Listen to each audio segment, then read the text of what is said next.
Welcome to the Medical Device Made Easy podcast. Here is Munir Al-Azouzi from easymedicaldevice.com, and today we are celebrating a party. So today or this week was the last week, because we are having this episode after the date of application week. So last week we had the date of application for the EU MDR, and we're all kind of celebrating this party. So we'll talk a lot about that today. So this June update will provide you a lot of information about what happened last month or this month, and what will happen maybe also in future, because there are a lot of things that are ongoing. So first, as we said, we were celebrating the date of application. So there were many countries or many health authorities that published some information on their website to celebrate the new medical device regulation and explain also how it will be going. So mainly we have countries like Portugal, like Spain, like Belgium also, that had some messages on their website, and you can see that directly on the show notes. So I will provide you all the information about that.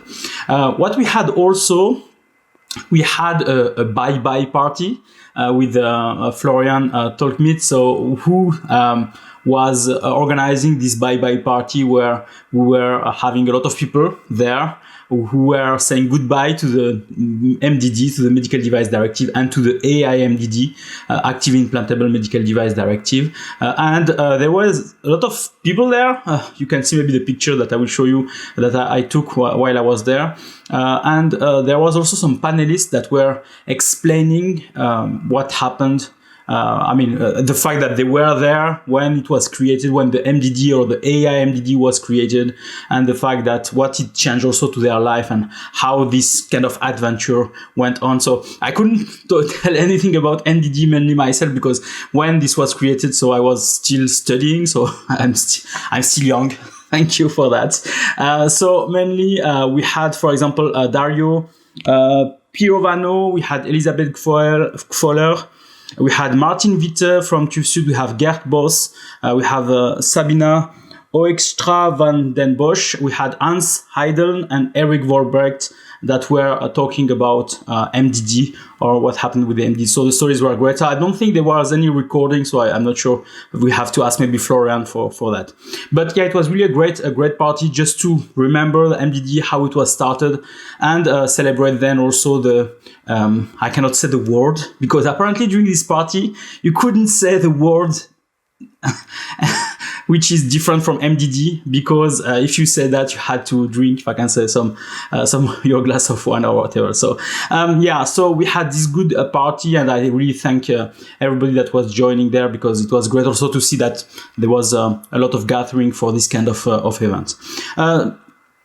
After that, so mainly what we can say about this month about MDR is the fact that there was also a lot of education that was displayed this month about that, and I don't know why this month, because I suppose this education should have been displayed a lot of months before, years before. But we had, for example, the French authority, the ANSM, that had a 2-hour webinar to explain the EU MDR. It was a great video, so if you want to go, also the link is on the show notes. There was a lot of information about what is MDR, how it is working, etc., etc. So it's in French for those that are speaking French. We had also DG Health that had also a 2 hours webinar. Strange, because it says webinar for patients. It was mainly explaining, I suppose, the safety and the performance of the new medical device regulation. But when I watched it, there was a lot of terms that were not layman person terms. So I was not sure if really the audience or the targeted population for this kind of webinar is more the patients or the layman person. But yeah, it's great tools to educate about EU MDR and how this is working, which is mainly what we are expecting and what we are doing since many years now. What else? We had also this month the UDI help desk. It's a new website, a new web page that was issued, where there are a lot of informations about UDI, how it is working, why we have some issuing entities, etc., etc. So this is something that can provide you some support. I have also my webpage, so easymedicaldevice.com/UDI, where there is all the information about UDI. But I also placed there a link to the UDI help desk. In this UDI help desk, you can also submit some requests. I suppose you can ask some questions about UDI, or if you have some difficulties, or if the information is not on the website, so that they can maybe provide this information directly on the website. So don't hesitate also to go on the show notes, and you'll find the link for the UDI help desk where you can ask your question about UDI. If you have also a question about UDI, don't hesitate, go to my page, or ask me on LinkedIn if you have any question about that. We can really help you for it. The next topic is about EMDN, so the new nomenclature, the European Medical Device Nomenclature, which is replacing the GMDN, and which is using as a source the CND, which is the nomenclature, the Italian nomenclature. So they have actually also published a web page for the EMDN, which shows the EMDN codes for each products and categories. And this web page is more for a consultation in terms of the translation of some of the terms that are used, or if maybe those terms are not good for you or for the type of devices that you have. So you can go there and you can suggest a translation for your country, or translation for your type of device, so that it is maybe more suitable for you. So it's also a good place where you can look at the different categories of products of the nomenclature, and identify also the codes that should be used when you need that. So when you need the nomenclature for medical device, you can go directly to this page and also get the number that is maybe suitable for you. So what is done is that, it's good also, you can place some keywords on the page, and then it provides you the one that are maybe suitable for you. So I tried it. I used many keywords for finding some of the products. So it's why maybe the translation, the suggestion, the translation of for that is helpful, because maybe the keywords that you will use for your device is not specifically listed. So then to find your device and to find the nomenclature for your device can be maybe difficult. So I tried it and I saw the difficulty also. So this is maybe a good thing that you are participating to this consultation, and then provide your information about that. Again, we had some education from countries. So we have Ireland that also created the new EU device legislation information pack, which is also a good document. It's like an ebook where it's a lot of information about MDR, how it's working there. I like also the tables that they have made about economic operators. It shows the roles and responsibilities, what they have to check and not to check, etc. So this also is a good documentation for you to learn about EU MDR. The HPRA is really providing also a lot of resources regarding the EU MDR. They had made a lot of brochures or ebooks about that. So don't hesitate to go to the HPRA website, and here you have also the link on the show notes. Something that is also happening in the other side of the world, within Australia.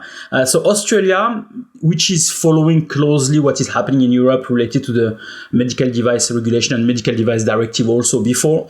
So what they were doing is that they are changing or opening a consultation. Now it's closed, but they were opening a consultation on changing the medical device classification following the EU MDR publication. So as there were some change on the EU MDR, they were asking if we should not change also their classification for their products to follow what is done on the EU MDR. So there was some consultation related to the medical device used in direct contact with the heart, with the central circulation or central nervous system, medical devices as a substance introduced into the body via a body orifice or applied to the skin. So this is a new rule that is also on the Annex 8 of the EU MDR. We have the spinal implantable medical devices that went from 2B to 3 now. So there are these consultations, so you can also see that on the show notes. So you see that the impact of the EU MDR is really not only in Europe, it's really all over the world, if I can say.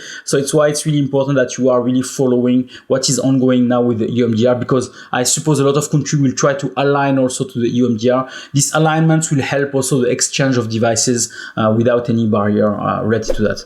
What we also learned is about a group that was created, which is called JAMS, which is the Joint Action on Market Surveillance of Medical Devices. So it's a group of regulators within different European countries, which were working to help, if I can say, coordinate this EU MDR transition. So there were some work package group related to coordination of this group, about dissemination of information from this group and evaluation of the information also.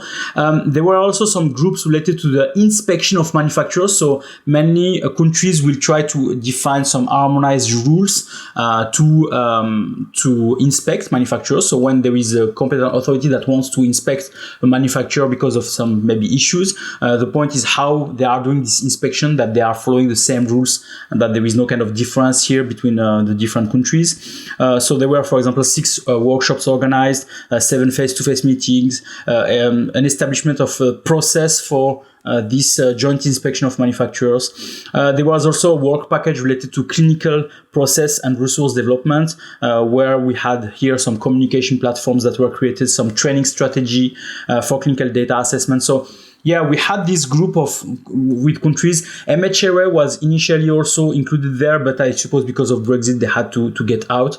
Then France was also there, Ireland, there are different countries. So you can see this, they call that a layman report, so mainly easy to read report from the JAMS, which is also available on the show notes. So there you can see all the actions that were implemented and also the result from those actions. But I think, yeah, if we arrive to this point also with the EU MDR, it's also because of people like that were really working together to make to create some kind of harmonization between the different countries. Okay, so EU MDR had some good, if I can say, some good aspects, but has also some different aspects that are impacting some countries. So first, we had discussed a lot during this podcast about Turkxit and Swixit. So now we are, if I can say, the 26th of May 2021. So what happened for Turkxit and Swixit? So first, for Turkxit, for example, we were not hearing anything, and we are also asking if somebody knows about what's happening, if there is an agreement that is signed or whatever that is ongoing, and we had no communication at all from anybody. But surprisingly, the 26th of May 2021, we received the information that okay, it's done. The deal is done between Europe and Turkey. The custom agreement is signed and everything is fine. And here we have the letter, so I can show that to you also, because I find it also, there is no official source, but the only source where I find this letter is on the Team NB website.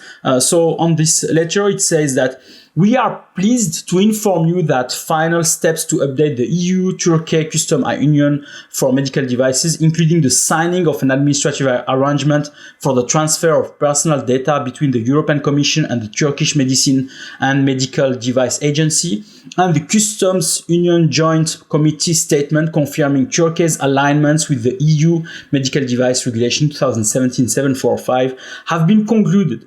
This confirms the continued integration of Turkey to the EU market on medical devices and the facilitation of trade. As previously mentioned, a similar alignment to enable the continuation of EU-Turkey Custom Union for in vitro diagnostic devices will follow. So it's done for the EU MDR, not for the EU IVDR, but this is ongoing.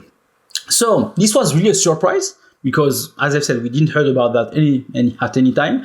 But yeah, here is the letter, here is what it says. So, but as I said, I also checked on the European Commission website, and I didn't get any source that shows this letter. So I got this letter just on the Team NB website, and I will put the link also on the show notes. The other surprise for me was mainly the Swixit, because as we expected that there was some ongoing arrangement between Europe and Switzerland. I mean, they are best friends, if I can say.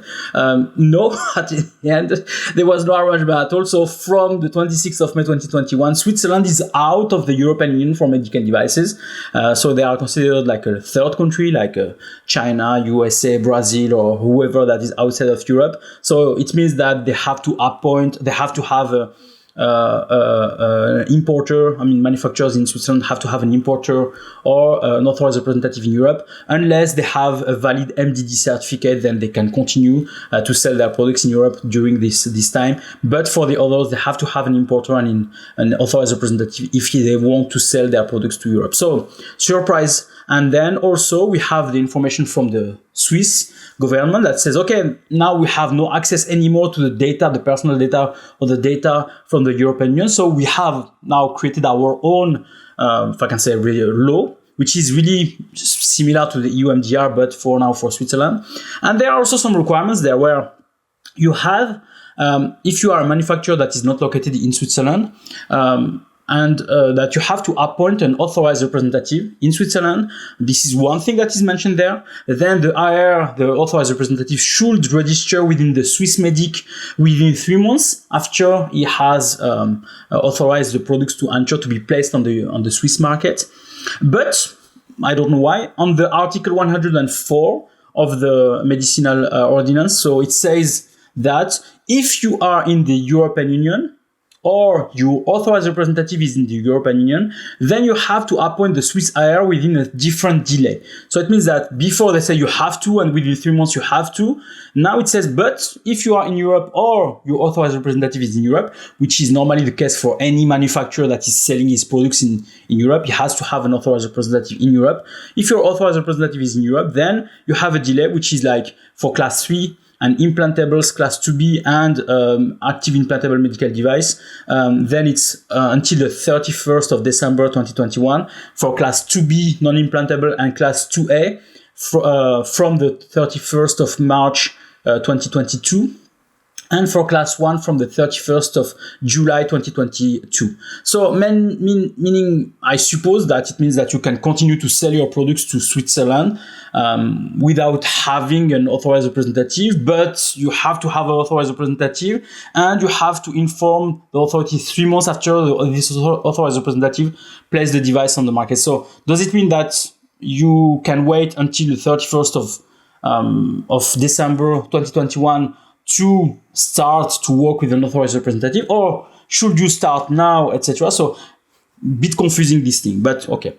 Then you have also, you know that within the EU MDR, you have to have a SRN number, so a serial number that is used to identify a company or an economic operator. So here, the Swiss has created also its SRN, Swiss SRN number. So you have also to register within Swiss Medic. So there is a formula that is mentioned and everything is on the show notes also, where you have to register yourself within the Swiss Medic. So to get your SRN number also. And if you are selling products to the Swiss market, you have to notify the Swiss authority when you are selling a certain type of devices. First, if you are a class 2A, class 2B or class 3 device, there is no need for notification because it is CE marked and they accept CE marked product. But if you are a custom made device, you have to notify them. There is a formula for that. If you are a repackaged or relabeled medical device, then you have to inform them. If it is a health authority, a health facility, healthcare facility that is manufacturing and using a device, so I suppose there are doing devices within some hospitals, creating some devices. They have also to inform the Swiss authorities. If your device is class 1, not class 1A, class 1, 2A, 2B, etc. If it's pure class 1, then you have also to inform the Swiss authority.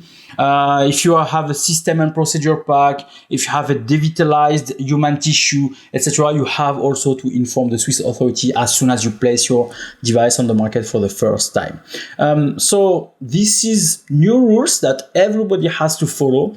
And this is something that I suppose will raise still a lot of questions, and I will follow up with anything that that can happen within this information. So I hope this will be signed soon, because the idea is not really to keep this situation for a long time, but for now this is the situation. In case you need a Swiss authorized representative, so Easy Medical Device located in Switzerland, we can do a Swiss authorized representative for you. So don't hesitate to contact us at swiss@easymedicaldevice.com. Swiss, SWISS @easymedicaldevice.com, and we'll be happy to help you. And as I said, we are following what is happening in Switzerland, so if there is any changes or whatever, we can still inform you about the situation there. Okay, what about now? Okay, MDR. Let's close MDR. I mean, no, let's not close MDR. But for the hot topics, we'll continue with. We'll stop here with MDR, and we'll talk about IVDR. So IVDR, we have now 1 year to implement IVDR. And we discovered within the Team NB website also that there is a document that is talking about conformity assessment of class D devices, which is the highest class of IVDR. So it was really surprising because they were talking about regulatory infrastructure for class D devices, which was not really available. And they were providing some suggestions. But they are saying mainly, for example, that the timeline for assessment by a notified body of a class D device is about from 9 months to 12 months, so 1 year, to make just an assessment of everything. So without counting the time that you need to create the documentation and to send that to them, and maybe some question and answer that will be done in between. So already like 1 year or more, from 9 months to 1 year, to get an assessment of your class D device. So we had also a lot of class D device that were self-certified before, and now that become class D. So it's going from having no contact with the notified body at all to having the highest level of contact with the notified body. So this is why the Team NB is really raising concern about that, because mainly it's a big gap, if I can say. Actually, from what it says on this document, no class D device was accepted by any notified body for now. No class D device was reviewed by any notified body. I suppose maybe you applied for your class D device, but we are waiting to see what's happening. So what is the notified body position? They will start to accept class D devices when the common specifications are available and when the in vitro diagnostic expert panel is operational. So mainly this is something that is apparently not the case. So this is something that they are looking for. The priority when they will start their assessment is about the devices that are up-classified. So from self-certified to class D, because mainly this is the one that needs most of the support. For class D devices that are not meeting the common specification. So there are some common specification. The notified body is reviewing your products. He finds that you are not meeting the common specification. So he can still provide you the certificate, waiting that the transition period for the common specification is over. And during that time, you will have to comply with the common specification. So this is something that is important to understand for you if you are in that situation. For class D devices without common specification, so they are not published, they will be reviewing the application on a case-by-case situation. So mainly, it depends on what they have as a priority there. And normally the validity of your certificate is 5 years. But the notified body says we can decide to reduce that to 2 or 3 or 4 years, because mainly the objective is really to enhance a post-certification monitoring, so to check that you are still doing correctly with your device. And you can imagine that a self-certified product that never had a notified body, that don't know the kind of review that is done every year, the check that they have to do maybe is completely new for them. So I can imagine that getting from self-certification to class D with the highest level of scrutiny is really a lot, and they will maybe not know immediately what to do. So it's why maybe they will give them some kind of graduation here on saying, okay, we give you 2 years of certification and maybe 3 next year, etc. For that. So let's see how it is going. So and this is information that is provided. It's the position of the notified bodies, but they say to do that we have also to have some conditions, and they are listing those conditions in the report. So if you are IVD manufacturer of a class D device, so I really advise you to look at that and to read that to understand the situation, because you can maybe understand then the situation of some of your notified bodies and why they cannot really answer to you immediately regarding your type of devices. Okay, so let's talk now about our preferred topic, which is notified bodies. We have now MDR, and as of now, the number of notified bodies has not changed since last month. So we are still at 20 notified bodies for EU MDR and 4 notified bodies for IVDR. So there was no change. We don't know if this will be changing too much or not. But mainly, this is actually the situation. So we'll see now if there is really some kind of issues for some manufacturers, because the certificate under NDD will be over by 2024. maximum. So it means that during now this transition period that we have now, there will be a lot of companies that will lose their certification. They will lose their certificate because it's expiring, and then they will need the support of a notified body for that. So I suppose that now, is the right moment to raise the number of notified bodies, because there will be a lot that will be asking. We have also some notified bodies that are now valid under MDD, so they continue to be here to back up a MDD certificate, but they are not moving to MDR, or they are still on the pipe for MDR. So for those manufacturers, if they are under those companies, those notified bodies, they can be at risk if their notified body is not EU MDR accredited by the date of the certificate expiry. So it's really important for you to understand Article 120 that is talking specifically about this transition period.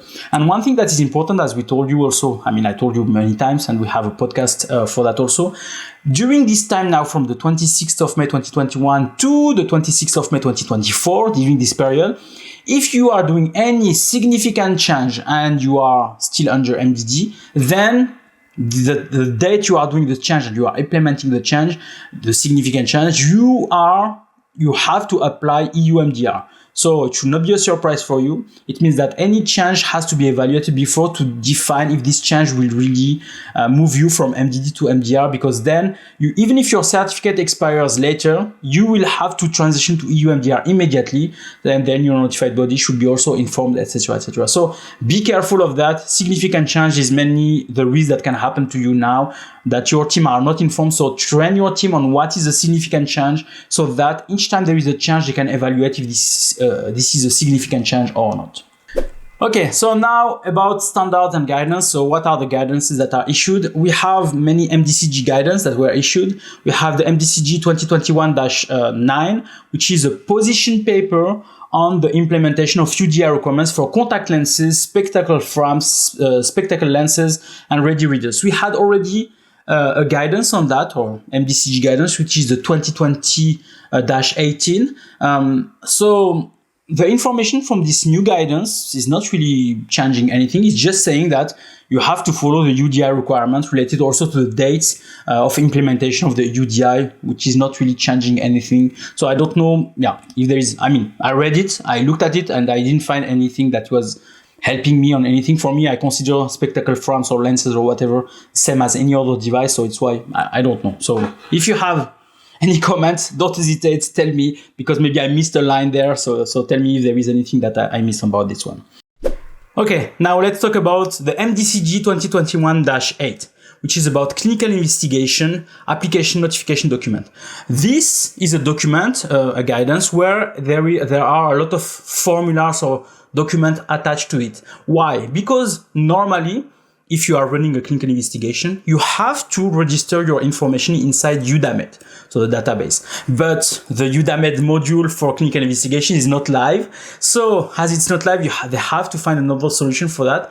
And the other solution is for you to fill the formulas or documents that you can then send to your authority. So if you are running a clinical investigation, then I would advise you to look at this document and to evaluate really if you need to fill that, to send that to your health authority. But you need from now to follow EU MDR, and then from now you have also to follow all those requirements that are mentioned inside this MDCG guidance. So don't hesitate to go to the MDCG 2021-8. Then we have the MDCG 2021-7, which is a notice to manufacturers and authorized representative on the impact of genetic variants on SARS-CoV-2 in vitro diagnostic medical devices. So this is a document that is just informing you, be careful, you are selling now some COVID tests, but maybe because of those variants of the COVID, so maybe those tests are not anymore valid or not anymore efficient. So you have to update your products or your documentation or things to meet, if I can say, the requirements of the current healthcare situation. So it means that, what it was valid before is maybe not anymore valid now, and the performance that you had before is maybe not anymore good now, so you have to maybe reevaluate that. So it's only for companies or manufacturers that are creating those type of devices. So be careful. If you have any antigenic or any COVID test, you have to keep up to date all the information related to your product and to confirm that your product is still performant regarding the current healthcare situation.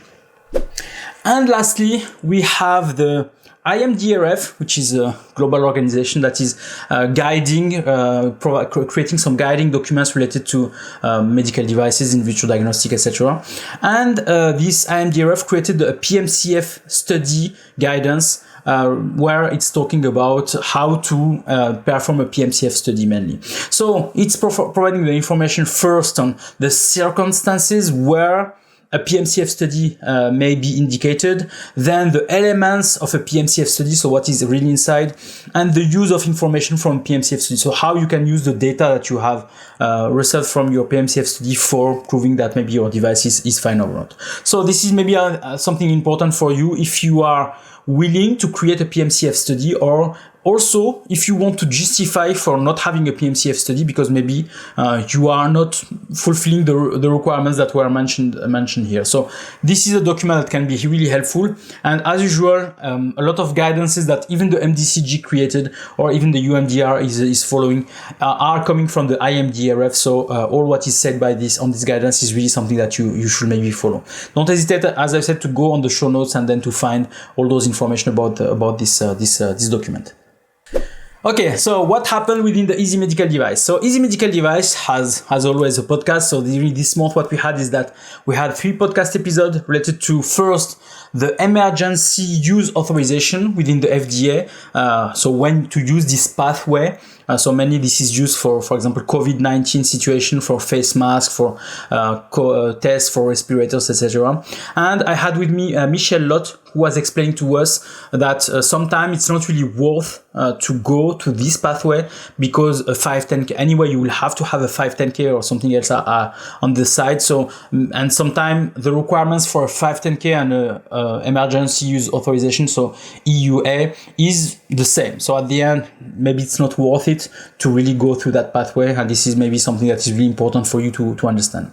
Then we had the podcast episode with Erik Vollebregt, which is MDR is coming, brace yourself. So we had the last minute questions that we are trying to answer about EU MDR. So it's still something that you can go and listen to because here we have really a lot of information. For example, Erik was saying that from the 26th of May, you have to have a PRRC, even if you are MDD company. So my question, do you have a PRRC? If you have some question about PRRC, don't hesitate to contact me and I can really help you on that. Lastly, we had another episode which is with Catherine Higginson from Climedo Health. So last year they had made a survey about EU MDR, and this year they have made again a survey about EU MDR to just make a review or follow-up about what were the answers from last year to this year. This year the survey includes also the COVID-19 situation, which is something that changed a bit the way the business was doing. So you will hear on this episode a lot of things related also to the industry opinion about EU MDR. Do we need really that? So what is your opinion about it, etc.? So some of the answers are really interesting. So don't hesitate to go and to listen again to this episode. And in terms of live sessions, so I'm still doing some LinkedIn live. So last time the live session was about PMCF. So as we talked about it within the IMDRF guidance. So we had here Cesare Magri from Beyond Clinical, where we discussed about everything about PMCF. So we had people that were asking a lot of questions about PMCF. So you can go and listen to those questions and then the answers that we are providing. So all your questions about PMCF will be answered within this episode. Then lastly, so we talked about that a lot and it's here now. So Erik Vollebregt has published his book, which is called The Enriched MDR and IVDR. And I place also a link on the show notes where you can see the blog post about this book and where you can get it.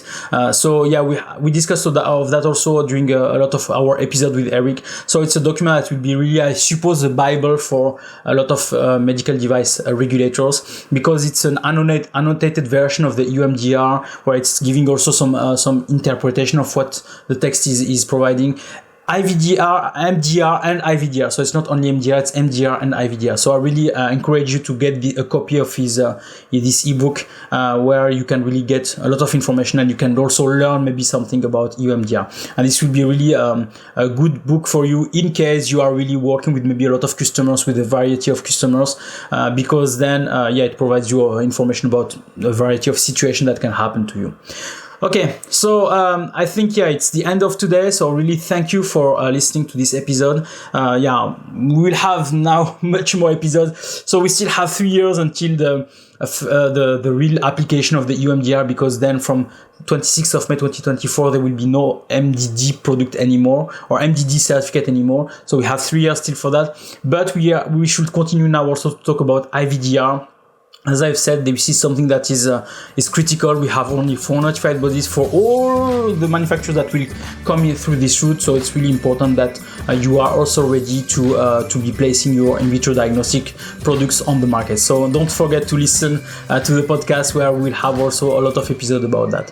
So thank you very much for listening to this episode, and I wish you really a nice day. Have a good day. Bye.